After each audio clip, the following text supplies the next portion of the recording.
Hello students, how are you? This is Nisha here, your mathematics teacher.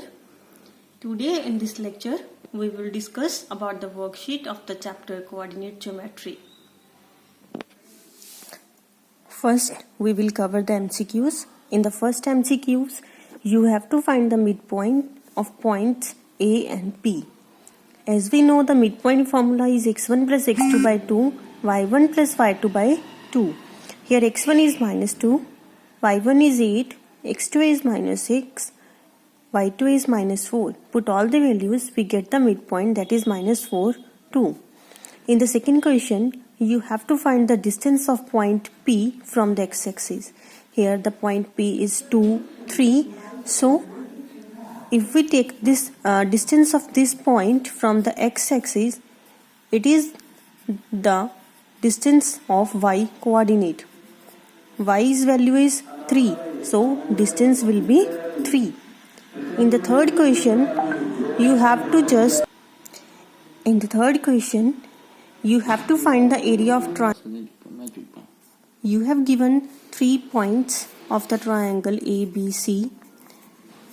As you have solved many questions regarding this, you know how to find the area of triangle. So this question you should do by yourself. In question number 4, you have to find the ratio in which the point P divides the whole line AB into 2 parts. For this, to find the ratio, we will apply the section formula. As we know, the line is divided by the x-axis. X-axis means y is equal to 0. Here we will put y coordinate is equal to 0 and we get the ratio, that is 4:7. And the fifth question, you have given point P lies on this line. If x coordinate of P is A, we have given x coordinate is A. So then its y coordinate is, हमने इसका y coordinate find out करना है. As point P lies on this line, so this point must be lying on this line. So put AY in 1. By putting the value of AY in equation 1, we get y is equal to 12 minus 3a by 4. In question number 6, which is same as question number 4, again you have to find the ratio. You have given the ratio. Here we have given 2 points A and B, and you have given the ratio 3:1. You have to find this point. This is very simple. You have to just apply the section formula to find this point. Here is the section formula. Just apply this formula.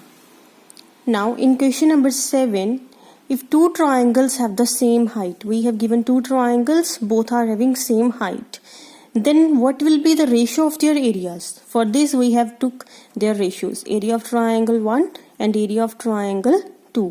As we know, area of triangle is half into base into height. As base is different, so I have taken for triangle 1 base as small b and for triangle 2 base as capital B, and height is same. So it will get cancelled. It becomes b upon b. So what will we get? It all depends upon the ratio of their corresponding bases.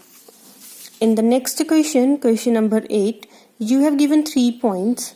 You have to find which option is true, whether these points form an equilateral triangle, isosceles, scalene, or a right triangle. When you solve this, when you will find the AB, BC, or CA, if these 3 are equal, then it is an equilateral triangle. If these 3 are not equal, then it is a scalene. If any 2 are equal, then isosceles. If sum of square of 2 sides is equal to third one, then it is a right triangle.